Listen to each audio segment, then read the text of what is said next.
During freshman move-in day 2, people in medical scrubs came down the hallway and asked me, "Why weren't you at intake this morning?" Everyone in the hallway turned to look. My roommate froze with a box in his hands. "What intake?" I asked. 7 a.m. Crestwood Psychiatric Hospital. One of the nurses said you were scheduled for voluntary admission. She checked her clipboard. "You never showed. We're here to transport you to our locked ward." I didn't schedule anything. I stared in shock. The man beside her pulled out a folder, says, "Here you did. You signed yourself in 3 weeks ago. Parental consent on file. Today's your admission for a 90-day psychiatric hold." A psych hold, I shot back. "I'm moving into college right now." The nurse sighed, "Sir, you signed a voluntary commitment form. You agreed to inpatient treatment for severe depression and suicidal ideation." My eyes were popping out. "I'm not suicidal. I've never been suicidal." My RA Sterling stepped forward. "What's going on here?" The woman flashed her credentials. "Licensed psychiatric transport. We have legal documentation to bring this patient to our facility." "Patient?" I almost laughed. "I'm a freshman." The man showed me the papers, my name, my date of birth, my signature, my parents' signatures, a doctor I'd never seen, a diagnosis I'd never received. "This is forged. I never signed this." "That's a serious accusation. It's the truth. I've never seen a psychiatrist in my life." Sterling was already on his phone. "I'm calling campus security. Call whoever you want," the woman said. "We have a 5,150 hold authorized. He's coming with us." The man stepped closer, holding leather restraints. "We can do this, or we strap you to a gurney. Your choice. You can't just take me. I'm an adult. You were 17 when you signed parental consent applies."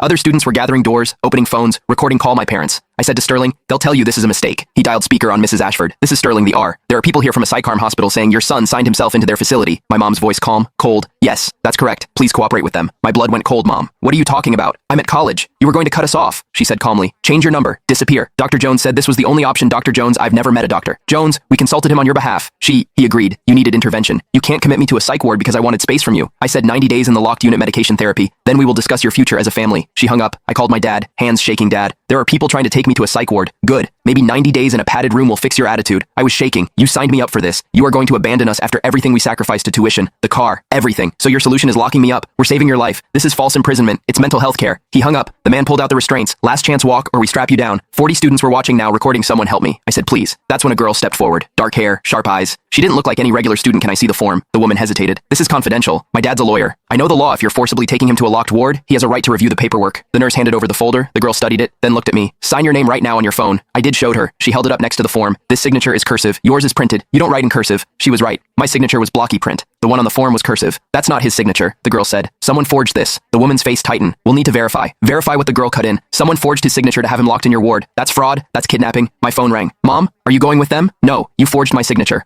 I'm your mother. I can sign for you, not as me. That's a felony." The woman took my phone. "Ma'am, did you sign your son's name on the commitment form?" "Silence, ma'am. He wouldn't sign it himself, so I signed it for him as him. I copied his signature from his school forms." The woman exhaled, handed back my phone. "That's forgery on a psychiatric document. That's a felony." My dad's voice came through. "This is a sir. We're his parents, sir. This is potentially kidnapping." The man was on his radio. "We need to notify the doctors and local PD." The woman looked at me. "You're not coming with us. The paperwork is void. What happens to them?" I asked. "Multiple felony charges. Forgery, falsifying medical documents, attempted false imprisonment." My phone buzzed. Text from Mom. "We did this. We love you." I typed one sentence. "Dad's cheating on you, by the way." Then I blocked her.